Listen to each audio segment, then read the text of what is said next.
اس ایصال ثواب کی محفل میں شریک ہونے والے تمام حاضرین و ناظرین گرامی کرم، اللہ جل مجدہ کی توفیق سے ہم اس خانہ خدا میں قبلہ خالد محمود قادری مدظ اللہ العالی کی اہلیہ محترمہ، جن کا عید کی رات وصال ہوا اور عید کی نماز پڑھنے کے بعد نماز جنازہ ادا ہوا، ان کے لیے دعائے مغفرت اور ایصال ثواب کرنے کے لیے حاضر ہیں۔ اللہ تبارک و تعالی ہم سب کا آنا بیٹھنا آپ کے ساتھ اظہار تعزیت کرنا، دعائے مغفرت کرنا اور جو کچھ آپ پڑھ کر ان کے لیے تشریف لائے ہیں ان سب کو جمع کر کے تو استاد گرامی شیخ الفقہ صدر دار الافتاء حضرت علامہ مفتی احمد یار خان قادری مدظ اللہ العالی سے دعا کی التماس کرنا، اللہ تعالیٰ قبول فرمائے۔ حاضرین، بڑی معروف سورہ ملک کی آیہ مبارکہ تلاوت کرنے کا شرف حاصل ہوا ہے۔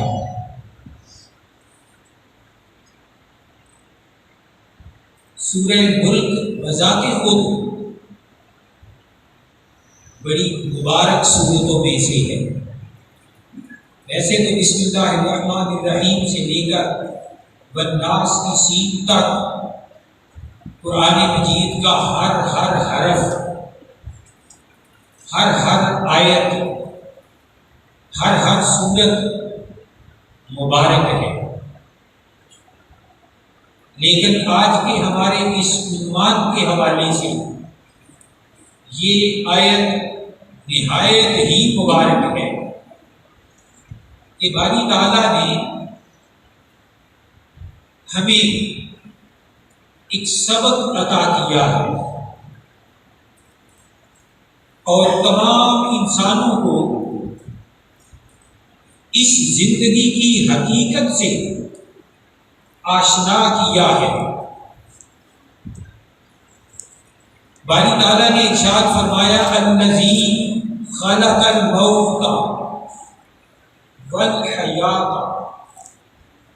سورہ ملک کا آغاز اوپر سے ہوتا ہے، بسم اللہ الرحمن الرحیم، تبارک الذی بیدہ الملک وہو علی کل شیء قدیر، الذی خلق الموت والحیات لیبلوکم ایکم احسن عملا۔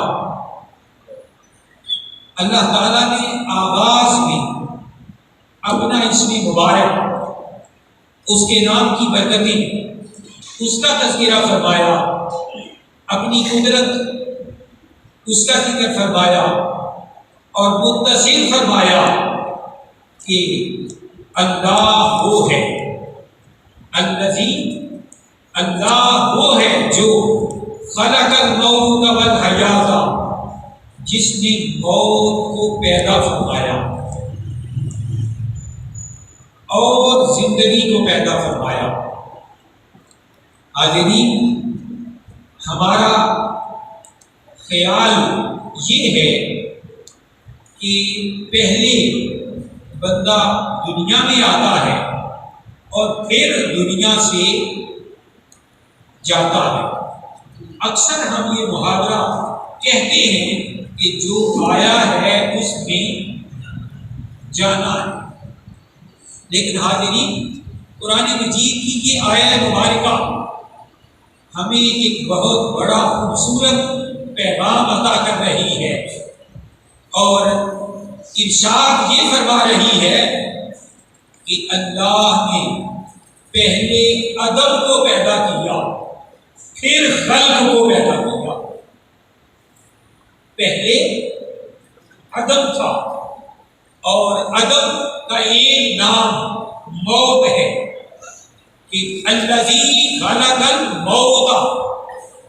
ہم یہ سمجھتے ہیں کہ جو آیا ہے یعنی جو مخلوق ہے، پیدا ہوا ہے، اس نے جانا ہے، اور باری تعالیٰ کہہ رہا ہے نہیں، میری تخلیق کی ترتیب یوں ہے، میں نے پہلے آدم کو پیدا کیا اور آدم سے موت آئی، اور اس موت کے بعد میں نے لوگوں کے لیے زندگی عطا کی۔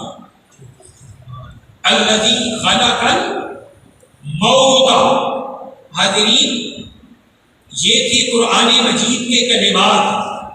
نبی کریم صلی اللہ تعالیٰ علیہ وسلم کا ارشاد گرامی سنیے۔ آقا دو جہاں صلی اللہ تعالیٰ علیہ وسلم نے فرمایا قیامت کے دن اللہ تبارک و تعالیٰ موت کو ایک مینڈے کی شکل میں مقام اعراف پر لائے گا۔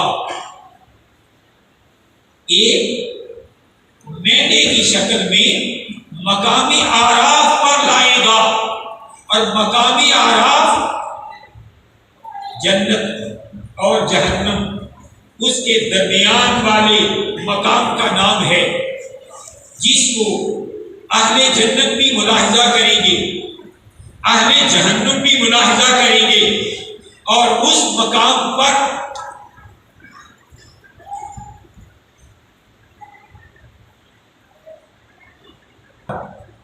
اللہ تبارک و تعالی فرشتے کو حکم دے گا، اے فرشتے اس موت کو ذبح کر دو، اس موت کو ذبح کر دو۔ موت مقامی اعراف پر ذبح کر دی جائے گی، اور دونوں مشاہدہ کر رہے ہوں گے، اہل جنت بھی اور اہل جہنم بھی۔ جب مشاہدہ کر رہے ہوں گے تو اس مشاہدہ کروانے کا مقصد یہ ہے، اے اہل جنت تم یقین کر لو کہ اس کے بعد تمہیں موت کبھی نہیں آئے گا، اور اے اہل جہنم تم بھی یقین کر لو کہ اس کے بعد تمہیں جہنم سے کبھی نکالا نہیں جائے گا۔ گویا جنت والے ہمیشہ ہمیشہ کے لیے جنت میں رہیں گے، جہنم والے ہمیشہ ہمیشہ کے لیے جہنم میں رہیں گے۔ اور باری تعالیٰ نے موت کو ذبح کروا کے پوری کائنات کے انسانوں کے سامنے یہ ظاہر کر دیا کہ جس طرح تم مخلوق ہو، اس طرح موت بھی میری مخلوق ہے۔ جس طرح تم اوامر کے پابند ہو، جس طرح تم نواہی کے پابند ہو، جس طرح تم میرے احکامات کے پابند ہو، جس طرح تم میرے تمام فرمودات کے پابند ہو، اس طریقے سے موت بھی میرے حکم کی پابند ہے۔ نہ وہ پہلے آ سکتی ہے، نہ وہ وقت کے بعد آ سکتی ہے۔ ارشاد باری تعالیٰ ہے لن یؤخر اللہ نفسا، لن یؤخر اللہ نفسا اذا جاء اجلها فلا یستأخرون ساعة ولا یستقدمون۔ کہ جب یہ زندگی کی سانسیں، جب اس کے شب و روز، جب اس کے دن رات، جب اس کے ماہ و سال یہ پورے ہو جانے ہیں، تو شروع سے لے کر آدم علیہ السلام سے لے کر اب تک، اور اب سے لے کر قیامت تک، لن یؤخر اللہ نفسا اذا جاء اجلها۔ باری تعالیٰ نے فرمایا کہ جب یہ لمحہ آ جاتا ہے، جب دنیا سے کوچ کرنے کا وقت آ جاتا ہے، تو آج تک ایک ساتھ کتنی بولیے کتنی؟ ایک ساتھ کہتے ہیں اوپر والی آنکھ کی پلک نیچے والی آنکھ کی پلک سے مل کر جدا ہو جائے تو ایک ساتھ گزر جاتی ہے۔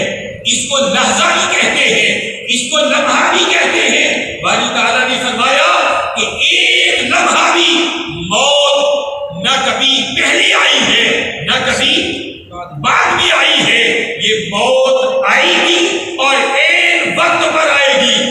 اور حاضرین، بڑی سمجھنے والی بات یہ ہے، عام ہماری زندگی کے اندر، معاملات کے اندر کچھ تبدیلی ہوتی رہتی ہے، کبھی کچھ آگے کبھی کچھ پیچھے، بندہ کبھی صحت کبھی بیماری، اس کیفیت میں رہتا ہے، لیکن باری تعالیٰ کا نظام اتنا ایکوریٹ ہے، باری تعالیٰ کا نظام اتنا صحیح ہے کہ آج تک آدم علیہ السلام سے لے کر اب تک اور قیامت تک موت کے آنے میں نہ کبھی فرشتے کو مغالطہ لگا ہے اور نہ لگ سکتا ہے اور نہ ہی قیامت تک لگے گا۔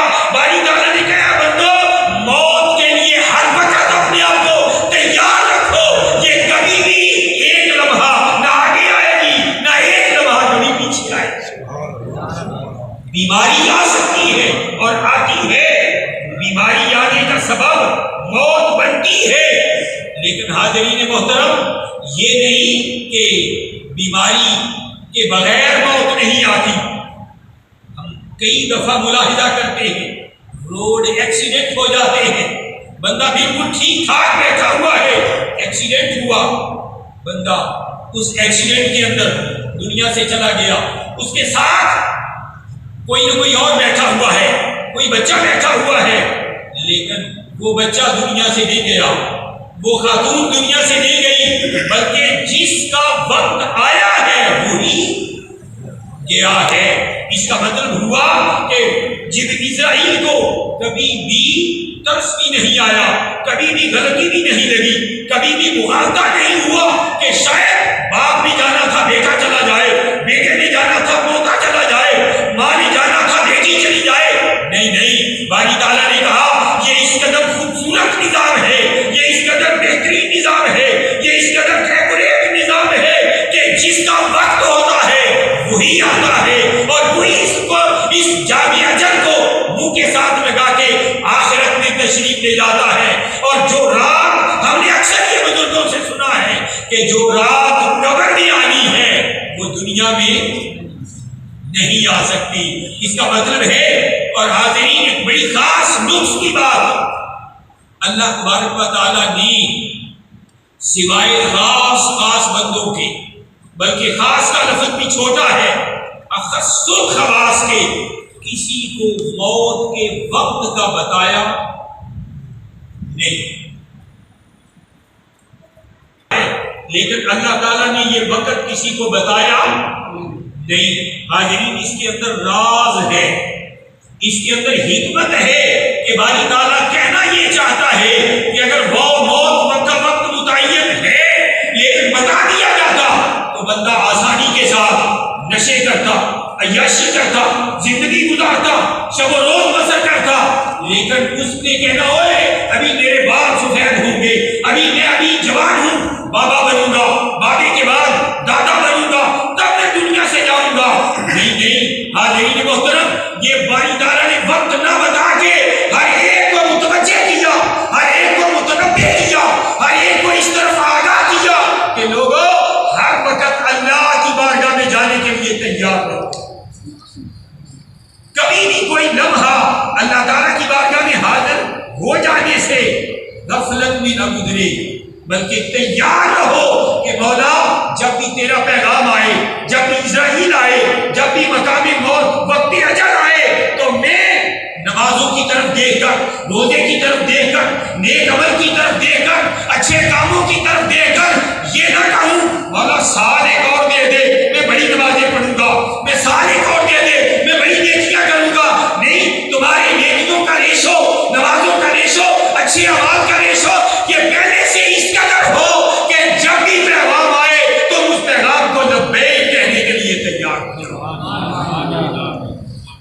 خلق الموت، حاضرین، موت کا ایک معنی تاج العروس ایک بہت بڑی لغت کی کتاب ہے، علامہ صاحب ماشاءاللہ اس کو جانتے ہیں، اس کے اندر انہوں نے موت کا ایک معنی لکھا ہے۔ ہم موت کا معنی کیا سمجھتے ہیں کہ دنیا کو چھوڑ کر عالم برزخ میں چلے جانا. ہم دنیا میں معنی یہ سمجھتے ہیں. لغت والے بھی اس کی تعین کرتے ہیں, اہل علم بھی تعین کرتے ہیں, لیکن تاج العروس نے اس کا ایک اور معنی لکھا. وہ ارشاد فرماتے ہیں صرف موت اس بات کا نام نہیں کہ دنیا سے چلا جائے. دراصل موت یہ ہے, الموت جسر یوصل الحبیب الی الحبیب. الموت جسر یوصل الحبیب الی الحبیب. موت ایک پل کا نام ہے. محب پل کے ایک طرف کھڑا ہے, محبوب پل کے دوسری طرف کھڑا ہے. محب محبت کرنے والا ہے, محبوب جس کے ساتھ محبت کی جاتی ہے. باری تعالیٰ نے اس کے اندر اشارہ کیا الموت جسر, یہ دنیا میں محبت اس کے اندر ایک روح ہے, اور یہ روح اللہ کا نظارہ کرنے کے لیے ترستی ہے. یہ روح اللہ کا دیدار کرنے کے لیے ترستی ہے. یہ روح اللہ کے نیک بندوں کی صحبت میں بیٹھنے کے لیے ترستی ہے. یہ روح اللہ سے ملاقات کرنے کے لیے ترستی ہے. باری تعالیٰ نے کہا الموت جسر, یہ موت آتی ہے اس روح کو خدا سے ملانے کا سبب بن جاتی ہے. سبحان اللہ. نعرہ تکبیر, اللہ اکبر. نعرہ رسالت, یا رسول اللہ. نعرہ رسالت, یا رسول اللہ. علماء اہل سنت. لہذا اس موت سے مومن گھبراتا نہیں, بلکہ مومن موت کا انتظار کرتا ہے. موت کا انتظار کرتا ہے کہ موت مر کے مٹی ہو جانے کا نام نہیں. موت تو آئے گی, مجھے اللہ کا رسول ملائے گی, مجھے اللہ کا محبوب ملائے گی. حضرت بلال رضی اللہ تعالیٰ